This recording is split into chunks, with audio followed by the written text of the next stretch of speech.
The following talk was given at Mile High Church in Lakewood, Colorado. Please visit our website at milehighchurch.org. All right, we are going to continue today our Adventure in Faith 2018, Bridges to Breakthrough. We're in the process of building inner spiritual bridges from breakdown to breakthrough, from pain to possibilities, from past to future, from where we are to where we ideally can be.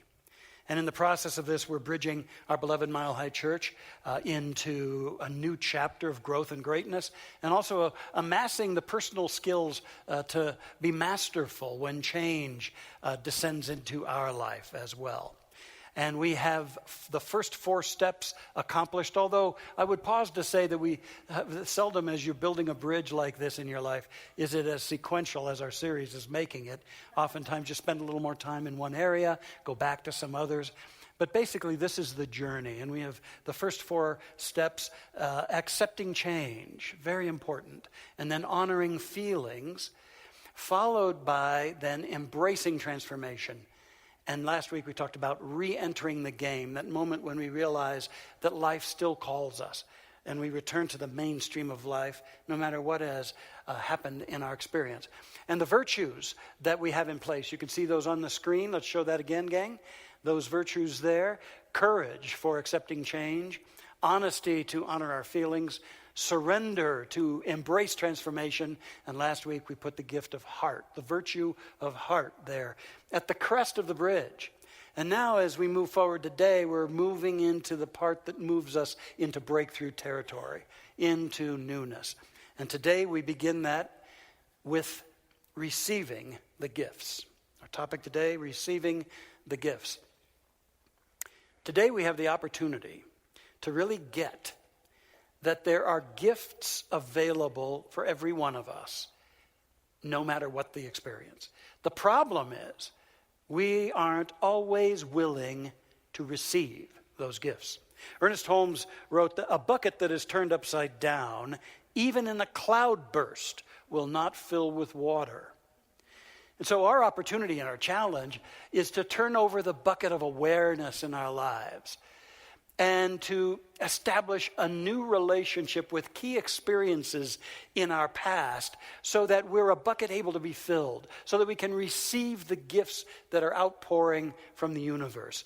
And to always remember that the universe is conspiring for our highest and best, even in the difficult times, even in the challenging, or even in the embarrassing times in our life.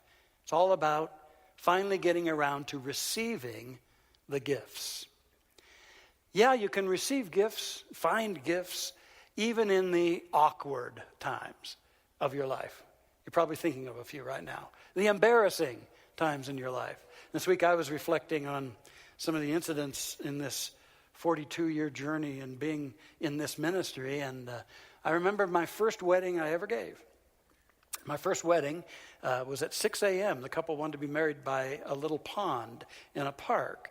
And so it was bitter cold, and we're out there shivering, and we get to the vows, and all of a sudden, a large group of ducks and geese descended among us, thinking perhaps we're going to feed them bread or something, but quacking and squawking, could barely hear the vows. Nobody trained me for that. Nobody. And then I remember my first funeral when I came back 3 years later here to Denver to work as an associate minister here. And it was a blizzard that day. We did the memorial over in the Vote Center, and then he was to be buried up in Longmont, and we barely got up there in the snow, and it snowed so much we couldn't find the grave. Nobody prepared me. Nobody told me about what to do then. And then I remember about 7, 8 years later, I had 4 weddings on one Saturday, and I got to the 4th wedding, dragged into the 4th wedding, and I called the groom in that wedding by the first name of the groom at the prior wedding, only later to find out that that name I had misused was also the name of the bride's ex. Nobody prepared me. Nobody prepared me for any of this. Now, these difficult situations, they were humbling for me at the time. I can laugh at them now. 42 years later, yeah, I can laugh at them, and I see them as I move into retiring or rewiring, as I put it, and prepare to serve and grow in different ways. I see it as a part of the beautiful tapestry of this journey. And oh, can I commiserate with a fellow colleague in the ministry whose books I have just adored, who started in the ministry at the very same age as I did, 24 years old. Robert Fulgham writes, it left a bad taste in my mouth. First year in the ministry, 24 years old, no need to seek advice about anything, which is why I so easily agreed to help a lady scatter the ashes of her husband from an airplane flying over Bellingham Bay. No problem. Go up in the plane, open the door, pour out the ashes, say a few comforting words about death, go home. The pilot assumed I knew what I was doing. And I was certain I too knew what I was doing. So up we went, over the middle of the bay. At about 5,000 feet, the pilot held the cockpit door open, and I took the top off what looked like a 2-quart ice cream container and poured the ashes out the door. However, the slipstream poured the ashes right back in the door, filling the cockpit with the final dust of Harry, the deceased husband, and covering the widow, the pilot, and me.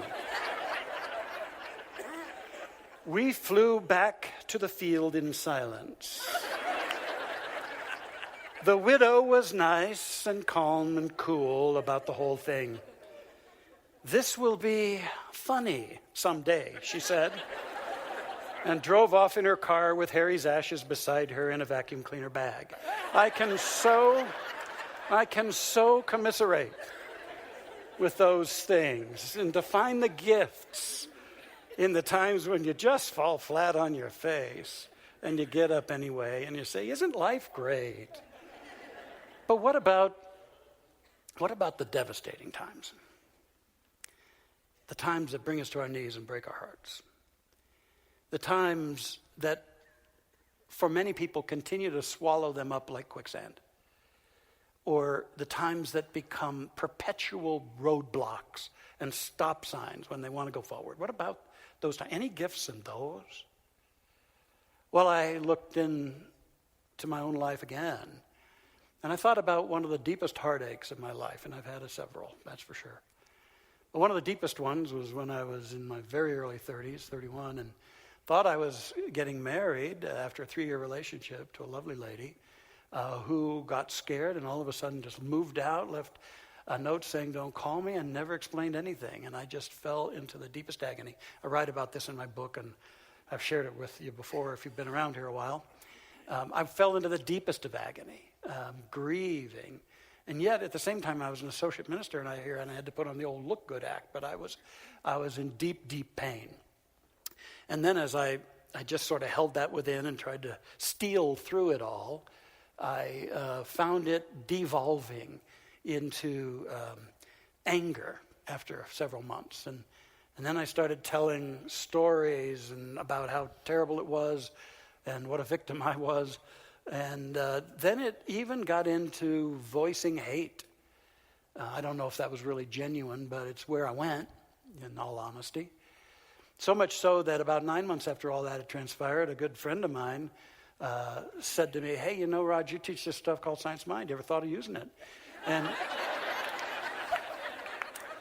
after overcoming an impulse to deck him, I actually looked into it, and I opened into it.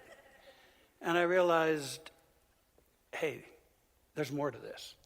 And you can either wallow in this, and you can let it destroy your life and your ministry, or you can look for something more in this thing.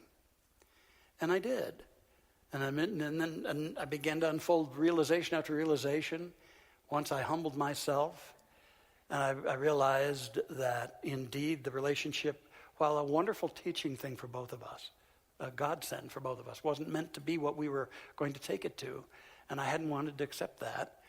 And then the supreme realization that it really had nothing to do about her and what she did. What it had to do with was I'd gotten to that young age with a closed and protected heart.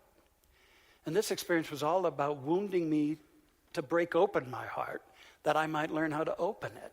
And once I got that realization, I went to so many lengths and studied with so many folks to the point that I experienced that initiation into the heart chakra. And my whole life was transformed. My whole experience of God was expanded quantum leaps. And everything in my life was blessed. And then it was easy for me to recontextualize that experience and realize it held profound gifts for me. And thank God I was willing to receive them, because that precious gift for me opened up the precious gift of Erica in my life. And now my kids and my grandkids, and it allowed me to deepen into God and have a ministry worthy of what we've all done together. I know that if I hadn't received that gift, I wouldn't have been able to walk with you as senior minister for 25 years and do what we've done. I know it wouldn't have been possible. So if I can get gifts in that, I know you can too. Hear these words from the physician and writer Bernie Siegel. Instead of judging the events in our lives as good or bad, right or wrong, we must recognize that of itself, nothing is good or bad, and everything has the potential to help get us back on the universe's schedule. This does not mean we have to like what happens. I didn't like it at all, by the way. It doesn't mean that we have to like what happens, but simply that we must remain open to the uses, even of adversity. A crisis may serve as a redirection, or as I often describe it, a reset button that starts you up again. So, what is still under the classification in your heart, in your mind, of wrong and bad and shouldn't have happened? Now, again, you don't have to like it, but I want you to know there are gifts you haven't yet received. And you can't dodge it. There are gifts you have not received yet. And here's the other thing. If you're trying to build a bridge into new and greater chapters for your life, that's going to stop you. That which still is being held onto as an unacceptable part of my life experience is going to be the barrier you can't get through till you go back and reconcile that and receive the gifts. And that may seem like a tall order because you got to give up everything you've proclaimed about it. But on the other side of that story you've created is enormous freedom, enormous power, and new life. I promise you, new life. See, look in nature. Take an example, for instance, of fish. Even the smallest fish takes in water through its gills, and those remarkable gills are able to transform that into air for it to live by, and it can swim around because of the operation of those gills that turns water into air. And biology can explain what goes on, but actually when you think about how miraculous it is, it's a mystery how life can pull that off. Really, it's a mystery. And so I ask, what are the gills that we might use in our life, as it were? I mean, what can take the experiences that we move through in our life and transform them into something that sustains us, doesn't drown us, but sustains us? What is it that we have that can transform pain into breakthrough, or heartbreak into meaning and into joy? What is it that we have that can bring out of any experience air that allows us to move forth, swim forth in this life of ours? Well, I'll tell you what that is. It's your spiritual heart. That is the capacity that you have to transform the human level experience into a higher level gift. It's your heart.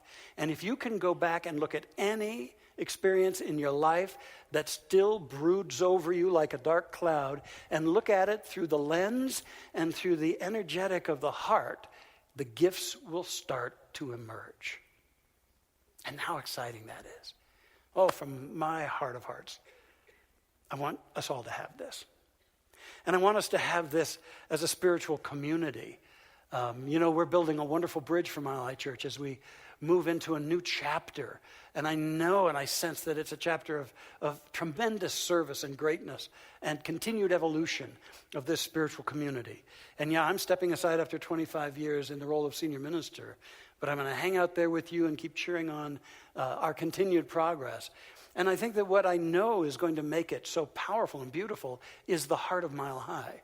It's the energy and the heart and the dedication and the commitment of every one of us who love this place, who stand for this place, who live this teaching out in the world as an enlightened citizenry. I know it's the heart of Mile High, along with then our incredible ministerial team and the leadership of our board and our staff and our practitioners and all in service. It's going to keep this so strong as a work of heart, that I know. And I think there's another gift, a set of gifts that I'd like to offer you, and that is the incredible new leadership that was willing to come here. And I speak of Dr. Michelle and Reverend Josh, because as I lured them here, they left thriving ministries that they were leading, each of them, and were willing to be here with us. And I know that many of you don't get around to the worldwide movement we're a part of, Centers for Spiritual Living, much, but I'm here to tell you that they're the best out there, that they are primo and incredible leaders and teachers. And so we have the gift of that leadership to carry this great lighthouse forward into its next chapter. And one of the things that made it so much easier for me and for Erica, when we came back here 25 years ago in 1993, so I could serve as senior minister, we had a lot of tough things going on at Mile High at that time. But here's what sustained me.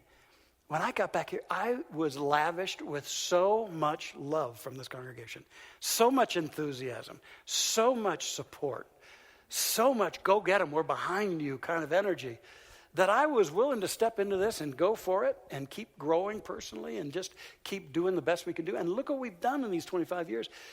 And you know what? I know how essential that support was. So here's what I invite us to do.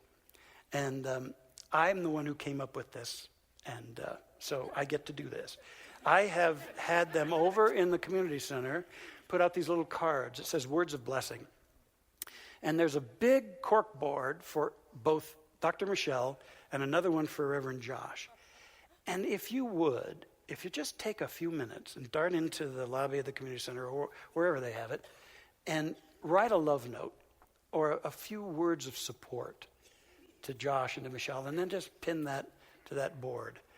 What I know is that's going to be a part of us receiving the gifts, and you'll impel and support them as they go forward to be our leaders. You up for that? Will you do that for me? All right, thank you. The heart. The heart's been my great teacher, and I know the heart has a goal for us if we're willing to live up to the heart. And of course, I love acronyms, so GOAL is what you need to remember this step, these 4 steps. But the heart, the goal of the heart is, first of all, to give in, and then to open up, accept healings, and then lean forward. Now, that's what you can do every step of the way to access heart power. First of all, give in. There comes a time of humbling when you realize that the stories you've made up, the upset, the regrets, the blame, and all of the egotism that we can come up with is our biggest impediment to a life that works. And so we get to give in and let go. Let go of all we've amassed to protect ourselves and justify ourselves, and let all that lesser stuff go. And it might seem like a humbling, but it's an opening, because that's the next step, to open up. To open up to the power of the heart. To surrender into the heart. And to be willing to be changed at depth. So it's giving in and then opening up. And then accepting healing. And as you get more anchored in the heart, the healing comes forth as profound insights, like it did for me when the lights went on and said, this has nothing to do with this incident. It has to do with a heart that's yearning to be opened. And when you get an insight like that, whatever your particular insight is, it's a wonderful healing elixir. It expands you. All of a sudden, you're really willing to forgive yourself and forgive anybody else involved because you know it was about something bigger. It had to do something with your soul becoming more fully expressed. And so you can actually bless that event and accept the healing and then lean forward into your life.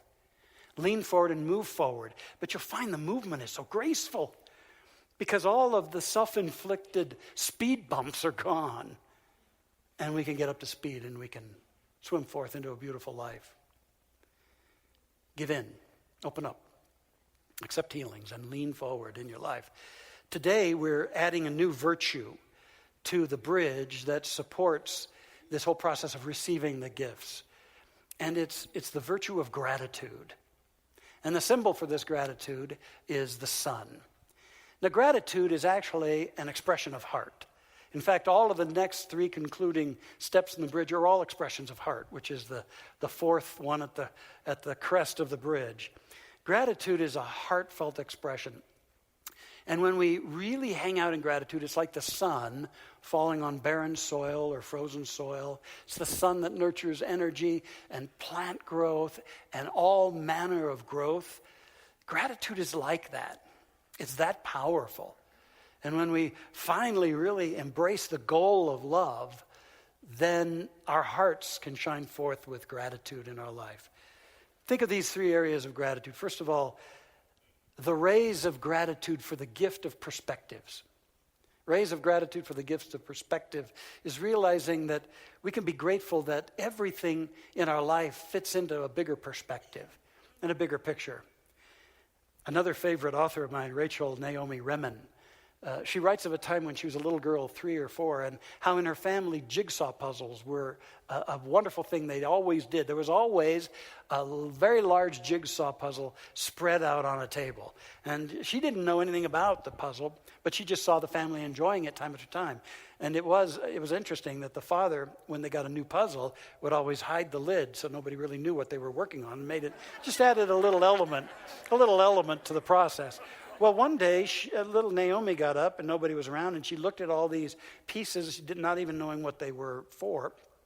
She saw some really brightly colored ones, some interesting ones, but then she saw some brown and black and shady ones, and she thought, they scare me. She thought they were like spiders or bugs, and she didn't like that. So she gathered all of those up, and she stored them under the cushions of the sofa. Well, that too made putting the puzzle together rather interesting for the family. Finally, in utter frustration, the mom counted up the pieces in the puzzle and discovered that about 100 pieces were missing and asked Naomi if she knew where they were. And she said, yeah, they're right under the sofa there. And then they explained to her what it was all about. But up until that time, she didn't know.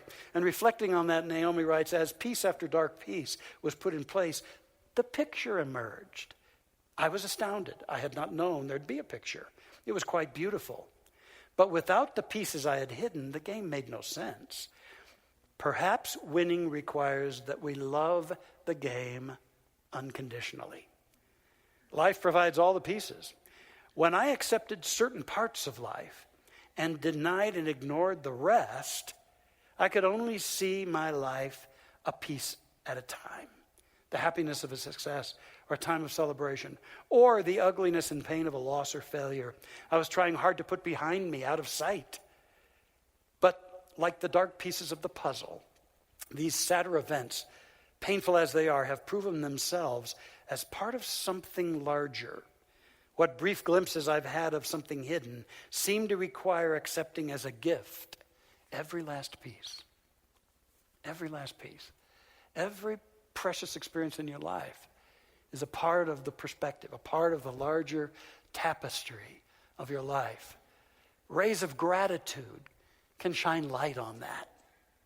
And we can embrace our life and put a blessing upon it all, because it's all a part of the bigger picture. I've got an affirmation for us to declare to empower this. After me. I appreciate my life's mystery and majesty. One more time. I appreciate my life's mystery and majesty. It's a mystery how it's all unfolding, and yet it's majestic And it's beautiful. Rays of gratitude, accepting the gift of perspective. And then there's rays of gratitude for the gift of pearls. You know, an oyster, if a bit of sand or grit or shell gets inside it, it really just transforms it and builds up something precious. And that's the way it is in our life. When the painful things come along, if we'll enfold it in our love and in our heart and in our gratitude, then it can build up something precious, which originated as something painful.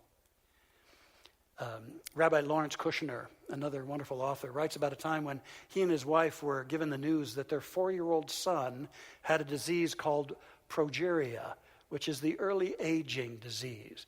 And they were told that by 10 years old, he'd have the body of a 90-year-old, that his hair would fall out, that he'd be a virtual cripple. And the news to them was extraordinarily excruciating.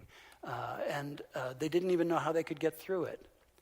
Later on, and sometimes our transformations occur after the fact, Rabbi Kushner wrote about that. And he admitted that as heartrending as that experience was, he also said that through that experience with their son, they were drawn into levels of loving and experiences that were more touching and powerful than anything life could have presented them in any other way. Even out of that terrible experience, they found a gift that built up their life. So it's rays of gratitude for the gift of pearls that we create. Here's an affirmation. Let's share this one together. I appreciate the painful becoming the precious. Again, I appreciate the painful becoming the precious. And finally, I'd ask you to reflect on rays of gratitude for the gift of passages. In many respects, as I reflect on life, our lives are one initiation after another. Powerful passages that aren't so much about our outer lives as about ways by which we are becoming. Initiations into the greater depths and possibilities of our own souls, our own being. And when we know that, it's so much more powerful. As a concluding illustration of this, I'm remembering a man we've had speak here, W. Mitchell. W. Mitchell, when he was 46 in 1971, he was in a motorcycle accident, and the lid on the canister for the gas came off, and he was burned over 65% of his body. And he recovered from that, and he became a successful entrepreneur and pilot, as you can see his picture here. And then 4 years later, after that accident, he had another accident. A plane he was piloting smashed down onto the runway after takeoff, and that crushed his 12 thoracic vertebrae, leaving him paralyzed from the waist down. Now, this was, of course, another tremendous challenge and setback for him. But you know what? He worked day and night to regain as much functionality and mobility as he could, and then he dedicated himself to going after the gifts in this thing. And so he worked hard to rehabilitate, and then he got into such interesting adventures. He decided to run for Congress. And in a time when image was so important in any political race, his theme for his campaign was not just another pretty face. And you got to love the humor that he brings to that. And then he kept moving his life forward. He got into whitewater rafting. He fell in love and he got married. He earned his master's degree. He continued flying. And he became and is still a tremendous author and a wonderful inspirational speaker. All the gifts he was able to receive. And he says, before I was paralyzed, there were 10,000 things I could do. Now there are 9,000. I can either dwell on the 1,000 things I lost or celebrate the 9,000 things I have left. Yeah, rays of gratitude for the passages and the greater becoming that is really why we're here in this brief little time on this planet. So many possibilities and so much gratitude. Robert Raines writes, to go with the flow of your life is to live without a map. To be vulnerable to having your plans changed, your heart broken, your dreams unfulfilled. It is to trust that God is in the rapids of change, as well as in the rocks of continuity. is being able to stop digging in your heels against the tide of tomorrow. It is exercising a suppleness of spirit in which you respond to the nudgings and promptings of grace, moment by moment, day by day, in a kind of lovemaking with life. An affirmation for us. Together, I appreciate my evolving and victorious spirit. Oh, that's what I pray you'll do. You'll realize that you have that ability to transform the challenges into the opportunities and to receive gifts of all kinds in your life, to shine rays of gratitude for the gifts of perspectives and pearls and passages unfolding in the miracle of your being. But always remember, it comes from the heart. You gotta give in, open up, accept healings, and lean forward into your life. I've got all three of those affirmations back up here again. Let's say them together. I appreciate my life's mystery and majesty. I appreciate the painful becoming the precious. And I appreciate my evolving, victorious spirit. I bless you in that. It's time for us to put the next plank in this bridge for the virtue that supports receiving the gifts. And that is gratitude. Thank you for listening to the Mile High Church podcast. This podcast is made possible by the generous contributions from listeners like you. If you'd like to make a donation, text 720-230-1404 or visit us at milehighchurch.org.